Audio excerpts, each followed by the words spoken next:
Hey guys and gals, welcome back to the bench. Before we get going on the update of the 70 Chevelle, I'd just like to let you know that whoever wants my shop cards can either request them or swap with me or whatever you want to do, but I also have stickers. And these stickers have the 5 Chevelles that I just finished off on there. So if anybody wants these, you'll be getting both these cards plus the stickers. Anyhow, with all that being said, let's get on to the video. We'll be right back. Okay, boys and girls, welcome back to the bench. What you're looking at right now is the firewall for the 70 Chevelle, and they had actually molded in the heater hoses. I added my, well, you'll see here in a little bit, I added my own heater hoses, real heater hoses. But what I did do, I did sand it down to get rid of those, but I left the 2 nipples that they connected to, I left them there, so when I put my heater hoses in there, they'll fit, and those holes are drilled through. Not very much detail on this firewall. The wiper motor is molded in, and so is the master cylinder.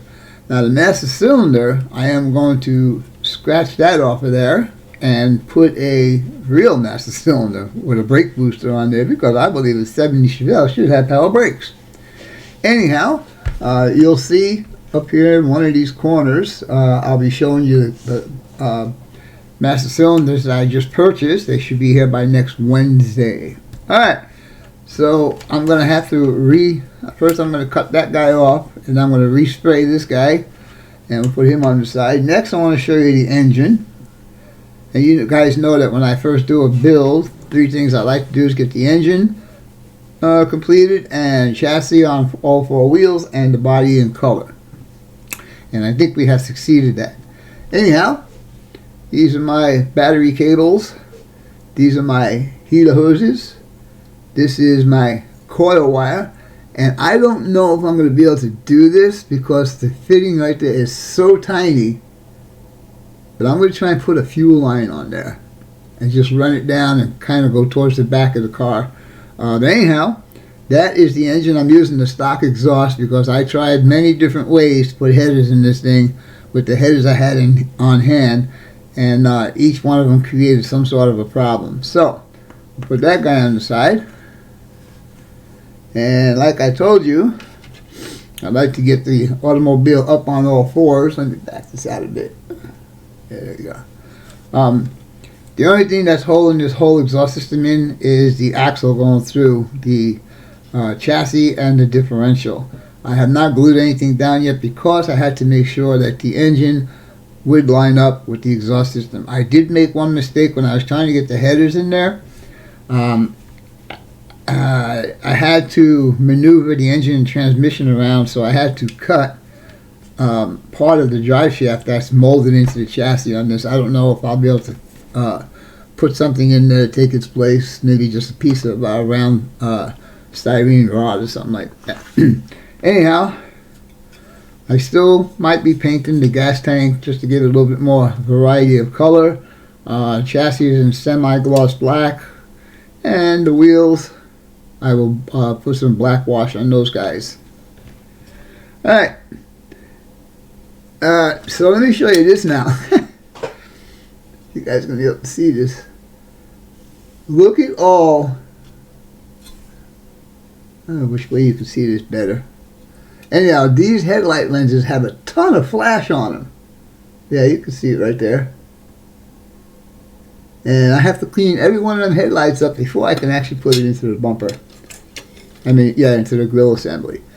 Next will be the front radiator support It's painted in gloss black, and I did the aluminum on there with a paint pen. So that's got to go in there. Now, the dashboard. I did do some.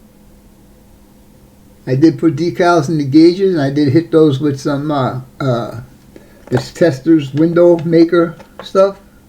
This guy right here. And they cleared up really nice. Got a nice little gloss to them. There you go. And then, of course, I got my steering wheel. And I did the AC vents with chrome. And I still may do a little touch up around the edges here with some chrome just to bring out the black a little bit. Alright. Next, the rest of the interior is all white. There's no really any kind of detail. I might try and do, I don't know if you guys are going to see that little window crank right there. I'll try and put some color on that, but I don't know if I'm going to be able to do it without getting all sloppy and stuff. Shifter handle, shifter knob is painted in white. Alright, and so, let's see what we got going on here. Start doing some of the body stuff now. Alright, the rear bumper. I did put some black wash in there a little bit rather than paint it. I still might paint it. I don't know yet. But yeah, there's black wash in there just to give it a little bit of difference in the chrome.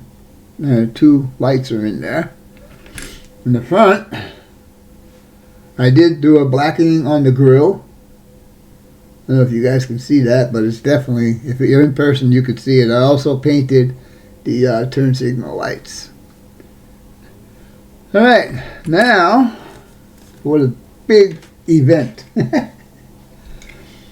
You guys saw the color on here. And this is the third coat that I just put on here yesterday. And nothing has been done to it yet.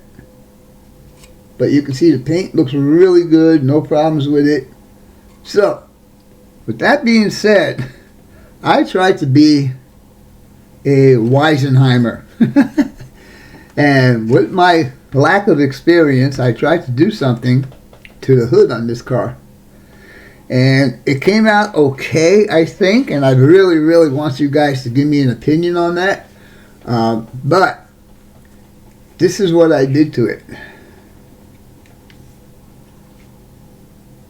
Now this is the pearl green, this is light gunmetal, and this is black metallic. But you see that dingling right there in the center of the hood? What I did was I ordered another hood. I'm not going to try and strip this down or anything, because I'll tell you what, this to me a pain sometimes could be a pain in the butt to get off there. But what do you guys think about that? For my first 3-color job? I don't know. I don't think. And I messed up over here. I didn't mask off one little piece right there. But I actually think that looks pretty good. If I do the same thing on this side, it might look okay.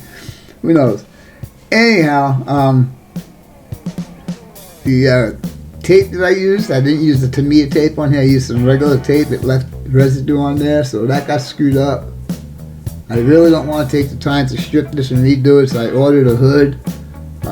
It'll be here in a couple of days, so I'll do it repair. Anyhow, let's see how the engine is going to look in here. So we'll take him, we'll stick him where he needs to be.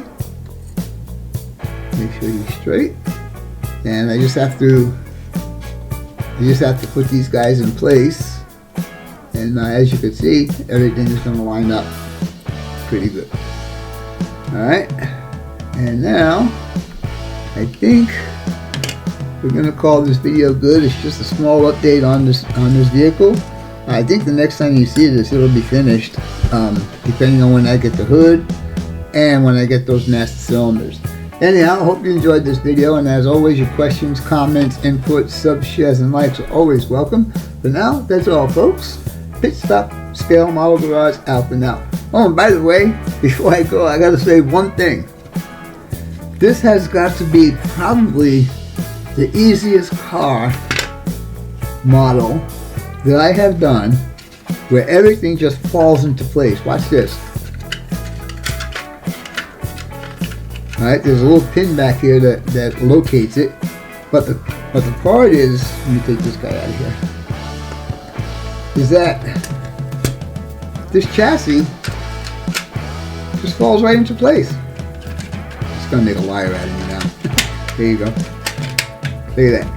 Just fell right into place. That's the easiest I ever seen one of these guys go into one of these guys.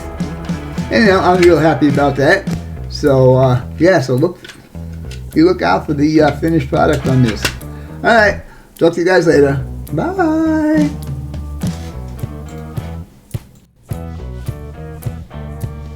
One more thing I forgot to mention on this hood. As you can see, it's got a clear coat on it. It's not one of the model clear coats. It's like a Rust-Oleum clear coat or Krylon clear coat. Anyhow, I think that looks pretty good. I think the gloss looks really nice. I'm happy with that. So if the rest of the car can look like that, I'd be a happy camper. Okay, goodbye.